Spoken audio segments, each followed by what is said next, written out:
The sanctions keep piling on for Russia, with President Biden banning imports of Russian gas and oil to the U.S. But how are ordinary people coping? Welcome to the Daily Forkast, March 9th, 2022. I'm Angie Lau, Editor-in-Chief of Forkast, covering all things blockchain. Well, with the war in Ukraine continuing and the Russian economy taking a beating, we're asking what people are doing to preserve the value of their cash in that region. We're going to take a look at that story, plus a whole lot more coming up. Let's get you up to speed from Asia to the world. Join thousands of NFT traders who already start their day on CryptoSlam. Well, kicking off with some of the top stories from around Asia today. China is stepping up its provincial-level crackdown on crypto mining. Authorities in the eastern province of Guangzhou have seized over 1,000 mining machines in the cities of both Guangzhou and Zhejiang. The farm covered in Guangzhou was disguised as an electric vehicle charging station, which had helped it outwit the crackdown for a long time. While authorities describe the mining farm in Zhejiang as operating on a much larger scale. Now, China, as you'll recall, banned crypto mining last year and has since labeled it as an obsolete industry. Now, despite this, the People's Bank of China said the country still accounts for 10% of global Bitcoin transactions. Meanwhile, it's a different story for India. Finance Minister Nirmala Sitharaman said that after completing its consultation process, the Indian government will state its position on cryptocurrencies. Now, the minister said that many Indians across the country have seen a future in cryptocurrencies, and the government itself sees an opportunity for revenue in the asset class. Encouraging words, indeed, perhaps? Well, for regular viewers, you'll recall that the minister announced a 30% tax on all crypto income back in February, raising hopes that the South Asian country might see the crypto legalization come after threats of an outright ban. Now, it is a critical growth market and a lot is at stake. However, the Indian government made an important clarification. Taxation does not mean legalization of cryptocurrencies. In other words, just because we tax it doesn't mean it's legal in India. Just yet. You can find those stories and more at Forkast.News. Well, moving to the conflict in Ukraine, with sanctions hitting the Russian economy hard, ordinary people on every side of this conflict are scrambling to find ways to preserve the value of their cash. Forkast's Lachlan Keller has more on crypto's role in the conflict. The value of the Russian ruble has plummeted over 40% as a result of the wide-ranging sanctions imposed following Russia's invasion of Ukraine.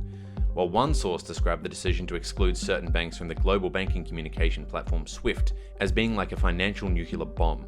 That's left many, both inside and outside of Russia, considering cryptocurrencies as an alternative option. Gleb Jute of crypto exchange BitGet told Forkast that with international remittances becoming increasingly difficult, he'll be sending support to his family at home in Russia using crypto.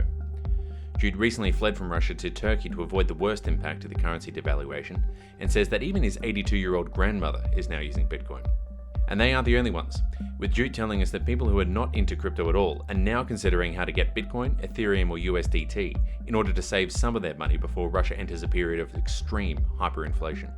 Those people may be reassured by major exchanges including Kraken and Binance, saying they remain reluctant to block ordinary users without direct legal requirements. However, Ukraine's Deputy Minister of Digital Transformation would definitely like that to change, saying crypto exchanges will face a public backlash if they continue to operate in Russia.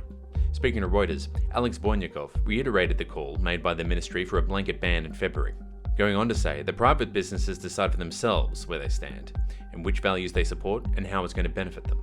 No doubt many Russians at home or abroad will be keeping watch for any moves in response. For Forkast, I'm Lachlan Keller. Russia's attack on Ukraine has triggered fundraising on an unprecedented scale, and a large part of it has taken the form of crypto donations, including special digital collectibles or NFTs. Randy Wassinger, founder and CEO of CryptoSlam, a cross-chain NFT data tracker and aggregator, joins us now to discuss that and a whole lot more going on in the space. Great to have you with us, Randy.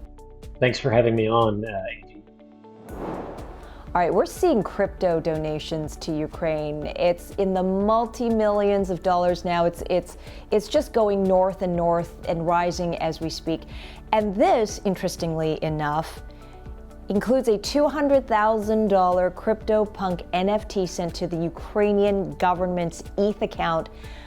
I mean, if you think about how NFT all started, and no, I don't think anyone would have anticipated this use case when NFTs first launched. What do you think of this historic moment? You're able to donate, ETH, a fungible token, and all kinds of other cryptocurrencies. But what's making the NFTs unique, for me, like imagine if you owned a Van Gogh piece of art and it was hanging on the wall, and you wanted to take that and get it in the hands of somebody that could use it, like donate it, and perhaps they could sell it. How cumbersome that would be to go through that process. But in the case of an NFT, it's just a matter of a couple clicks in MetaMask and the beauty of the blockchain, and off it goes. And of course, I'm an NFT nerd, and what I really like about the fact that this is an NFT, this punk that was transferred, is the provenance of it. I'm imagining in a couple years, if somebody were interested in buying a CryptoPunk, all other things being equal, wouldn't it be interesting to have that punk that was transferred to the Ukrainian government at the beginning of this this historic time at the beginning of the war here? And to that point, it's not just CryptoPunks. The Ukraine DAO, which auctioned off an NFT of the Ukraine flag, also raised millions of dollars in a matter of days. What role, as we think about all of these things, what role do you see for NFTs in its journey and in these cultural, political, social movements and events? Yeah, the Ukraine DAO was insanely successful. I believe it started out through a comment in a Twitter Spaces, and within 48 hours, it had taken on a life of its own. Where I see this headed, I like to think of how transformative the Bored Ape Yacht Club was about a year ago at this time, when it first started to come out. And what was transformative about the Bored Ape Yacht Club was it representing a proof of membership into something exclusive. So now fast forward a year, and I feel like we're at another transformative moment, because now instead of proof of ownership, what we're seeing with NFTs being used in this way for donations, it's proof of caring. And I don't feel like that would have been possible without the NFT technology. And I'm really excited to see where the community and the industry at large takes it from here.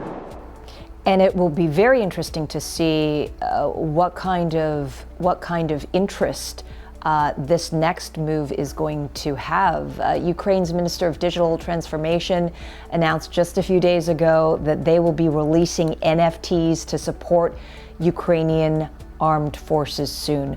What do you think the response is going to be publicly, and how do you see this technology being used for war efforts? I feel like anything that's low effort is going to struggle, and which is not to say that there won't be some breakthrough successes, but I do envision a lot of perhaps copycats, perhaps even scams, trying to take advantage of the situation. So of course, do your own research and make sure you know where you're sending your crypto to if you get involved in it. It'd be really interesting to see where the Ukrainian government takes this. I don't think we've got a lot of details as to what that might look like yet, whether it's an airdrop or a sale. So it'll be really interesting to see how the community takes that. But I will say that I feel like it's going to need to be higher effort projects in general that are going to fully capitalize on this moment in time, because the world is watching. Clearly, crypto and NFTs are a big part of this, with how easy it is to move these assets across the globe. So I'm really excited to see what where the industry takes this and what other types of projects come out of it. Randy, really appreciate your time today. That was Randy Wessinger, CEO and founder of CryptoSlam. And that's the Daily Forecast, keeping you informed on the blockchain world from our vantage point right here in Asia. For more, visit Forkast.News. I'm Editor-in-Chief Angie Lau. Until the next time.